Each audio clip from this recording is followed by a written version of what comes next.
What's up, guys? DragBoss Tim Halstead. Yeah, I didn't want to do this season or this winter, that's for sure. I just wanted to put some new slicks on it and get ready for the spring. Maybe do a converter change. But how convenient. Now I can pull the engine out, then the converter is easy to pull out. So I don't know.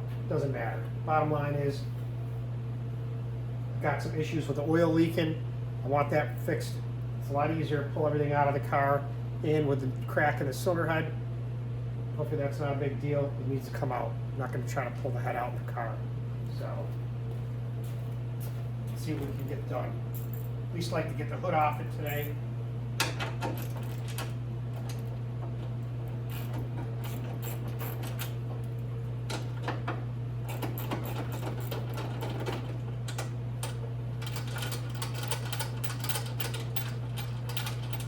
Luckily it's a fiberglass hood.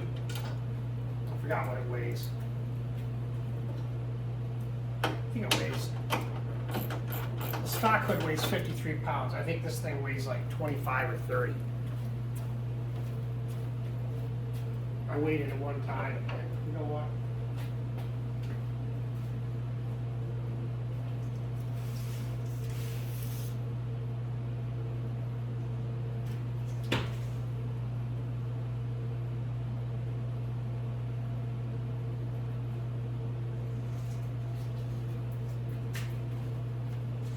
Here's a chart I made of all the weight savings when I did this. Let's see. Stock 69 Cougar hood is 53 pounds. Fiberglass is 25 pounds.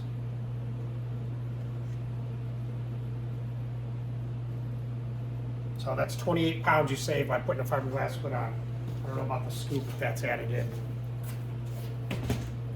I should make a video of that chart because it's pretty interesting to see what you save when you do go to disc brakes in the front, like with Willwood versus stock drum stuff. I want to say it's like 30-pound difference in wheel, something like that. It's crazy.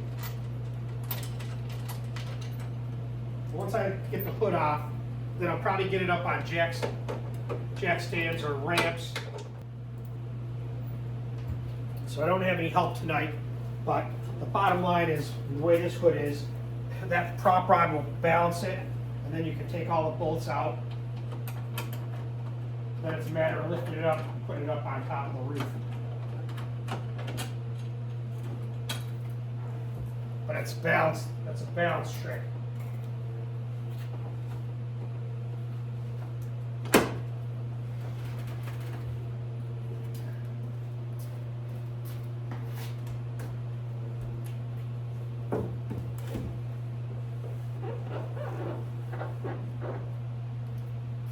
Then to put it back, it's the same thing, only in reverse.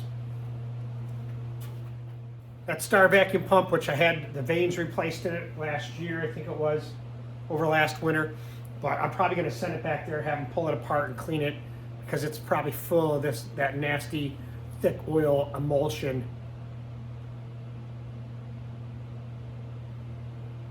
Concoction. The hoses you can clean out yourself, that ain't a big deal. But for my last memory, I'm taking this apart. Is that really, I think I can leave it just the way it is. Like leave the alternator bolted up, leave the vacuum pump on it too. I don't have to unbolt all that stuff. Pretty sure it just comes off, or it comes right out of there. After you undo the bell housing bolts, there's a lateral limiter that has to come off.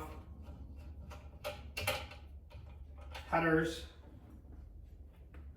What else? Torque converter bolts, bell housing, and the motor plate in the front. Really, that's it. Don't have to do much after that. In the water, of course, but I don't have to pull the radiator out from my memory.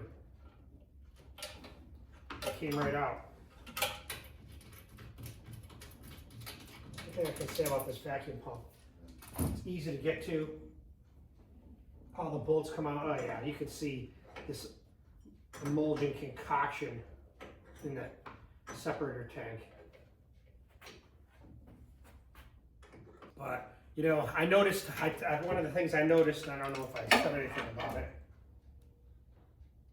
but yeah, you can see a layer of that stuff in there, oil and water inside there. But one thing I noticed in probably the last 2 weeks of racing, I was like, oh, the vacuum pump doesn't seem to be working. And I'd have to sit there and rev it up a couple times in the car, and then it would be okay. Or if I made a pass, it would be fine once I got the RPMs up. And I was like, that does not seem right. Whoa, this doesn't seem right either. Let's get these nasty hoses right off. A nice fender cover. Oh yeah, let's look at it. It's like Heinz ketchup.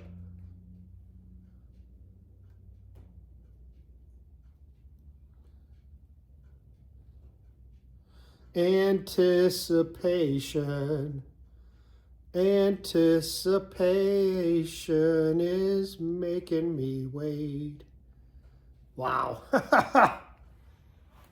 Interesting. Does suck. But, I mean, that's the thing, and I'll tell you, people say, you know, once you get into the 9-second range, that's what you're going to be dealing with. It's not about just, you know, unless you got some power adder car that can go fast and you don't have to do much maintenance to it and that kind of thing. But with these old cars, these old engines, once you get to a certain level, it's maintenance and it's work. It's not just go racing and have fun. All right, guys, here's a little update. I got the vacuum pump hoses off. They're already cleaned. I got there's a water temperature gauge that's unhooked. All the spark plug wires are off. I got the remote starter on. I'm getting ready to do the converter bolts and fuel systems all undone. All the headers on both sides, all the bolts are loose. Then I can work underneath and get the collector off before I undo each individual pipe. All the braces are gone too, so let's go underneath. Now, one thing I noticed is there's some oil on the oil pan itself. It's okay to be in the pan, but not on the outside. So you can see there, some of these bolts up here, these Allen heads, I think they're not the best type of fasteners. Sometimes you got to recheck them, and I can tell you the truth, I don't think I ever looked at them since I put this back in. So people have asked me about the lateral limiter. Here's mine right here. It bolts up right here where the motor mount was. And that's undone. So let's get these converter bolts loose from this 27-year-old converter. I don't know how straight this is going to be when you guys look at this, because I didn't get the little tripod thing. But one thing I'm going to tell you, one day I'm going to have a lift. I'm going to tell you, doing this stuff all my life on my back, it's ball busting. There ain't no doubt about that. But that's that's all I know.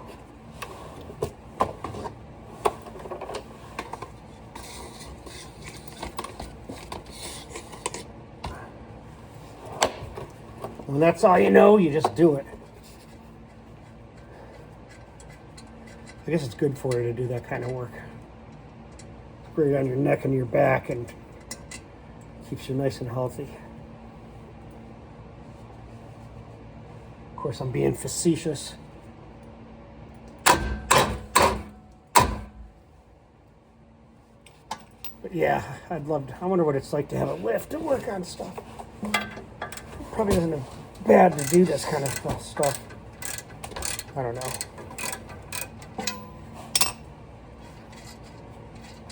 I ain't the only one. I bet you a lot of you guys don't have lifts and you do the same thing, man. Busting your ass. So I'll have to figure out how I'm going to leave this transmission in here. I can't remember what I did last time. I think I had like a jack stand underneath this transmission pan.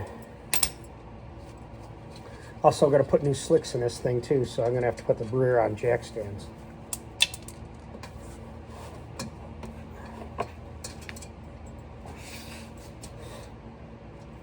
And then once I get this done, converter bolts, the bell housing bolts are also, some of them are loose, most of them. And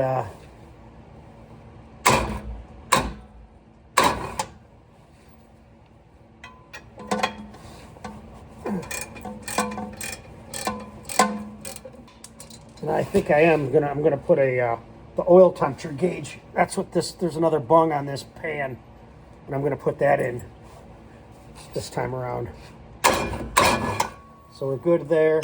The next thing it's going to be are these collectors. I'll get the camera set up better for that. Pull them off. And then actually the starter can come out too. That can come out without taking the headers off. That makes it nice. So let's get organized and we'll get back.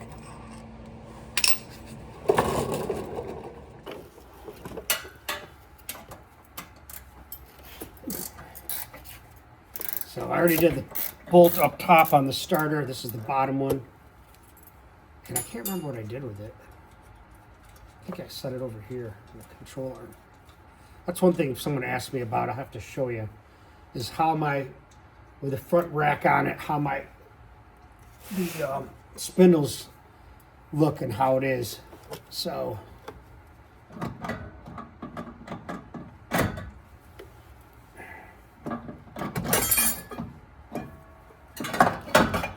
there's a starter there.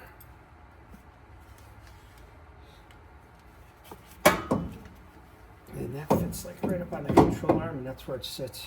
You usually have to bother it. And then I made this little shim. If you watch some of my videos, I was having problems with the starter grinding because when I put the mid plate in, it needed to have this thickness, additional thickness. It's hard to explain, but the mid plate doesn't go down around the bell housing. So the bottom line is I had to make this little shim to fit so the starter has the clearance. And I'm telling you, it works like a charm. So I think the hardest part is getting these collectors off. They don't just slide right off like nobody's business. You got to kind of pound on them. But if they don't leak, they don't fall off. So that's the main thing to think about.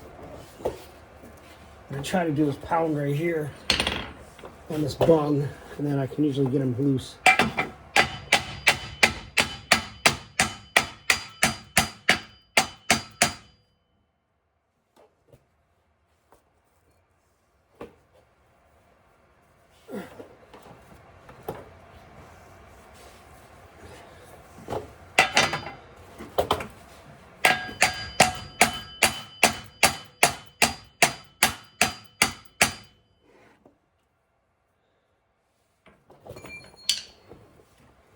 Try to pull on them, but that ain't gonna do much.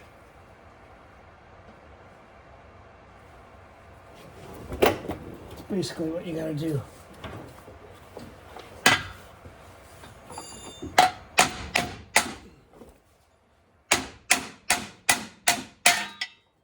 Like that.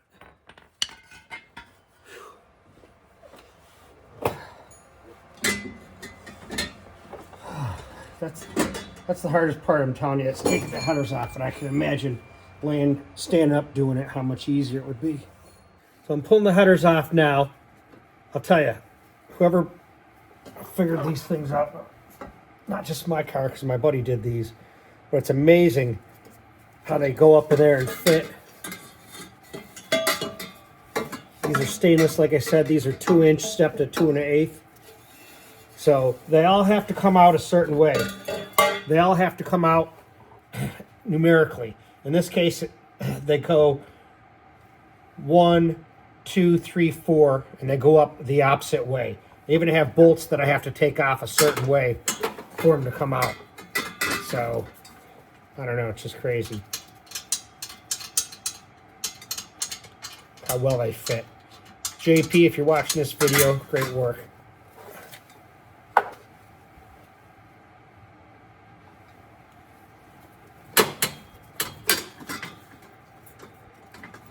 I think that's the hardest part about probably pulling any engine is the damn headers, man.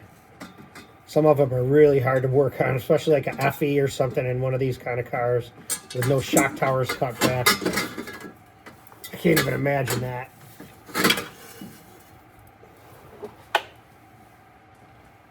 You FE guys know.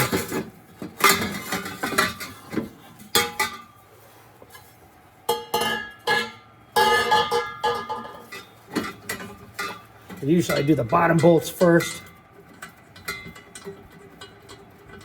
And then usually I can reach up and do the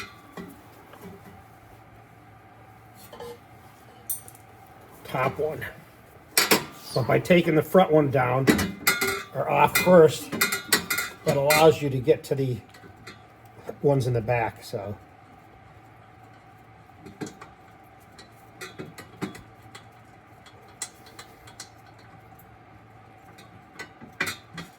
now putting them up might be a little bit more work. And I'll tell you, they look pretty darn clean in those pipes. You probably can't see them in there.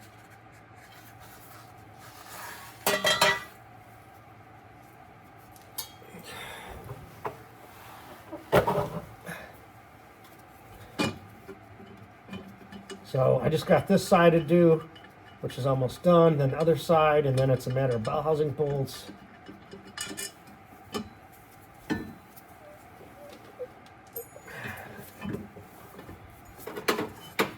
And put the chain on, and hopefully I can just lift it straight up. That's the thing about the motor plate and the mid plate, is that it stays, the mid plate stays in the car, transmission stays right there. So there it is. You see me undo them, it ain't that bad. I'll do the other side. I don't think you care to see that. I will show you up though. Let me get the camera. That's what it looks like there, at least from here. I'm not sure if that's a great looking picture, since it might be upside down a little bit for me. All right, guys, DragBoss Tim Halstead here. So I'm ready to pull the engine out of the Cougar, the 409 Cleveland. You can see I got the cherry picker all set up with a chain. Now, what I do is I leave those two bell housing bolts in. They're not screwed into the block. They're just enough to hook up to the mid plate, which is about 125 thousandths. You can see it right there.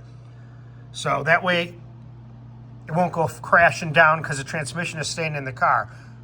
Now, with that said, I have a jack underneath the transmission pan itself to help with any issues so we don't have a failure or incident, we'll say. So I'm just going to try to pull this back a little bit and then yank it out of there. All right, guys, so like I said, I'm all ready to slide this forward and try to separate the two block and bell housing. And then once I start getting it to move, at that point in time, then what I'm going to do is go underneath and make sure the converter stays back in the transmission.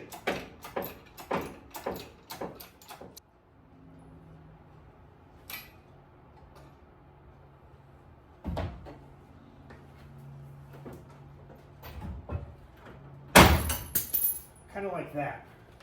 So one of those bolts that I had back there popped out of there, no big deal. Now I can slide it back in, and then the transmission's held up to the mid plate. Now it's a matter of making sure I can get the converter loosened up and get that through.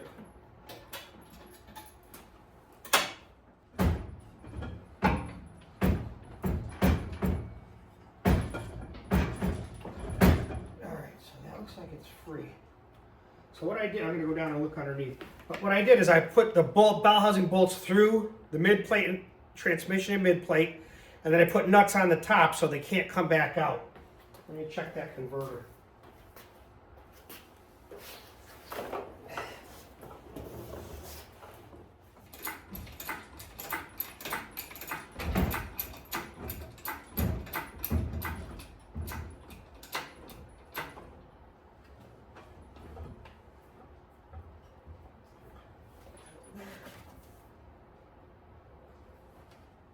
So now it's a matter of lifting this up, straight up.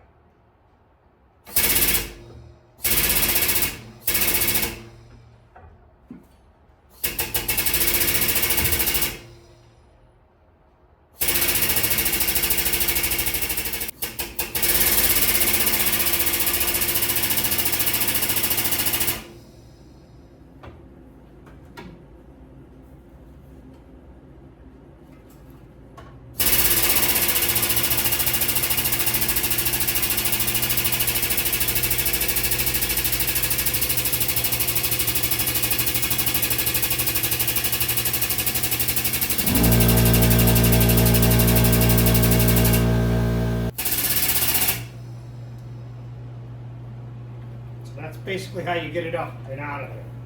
So let's move this out of here.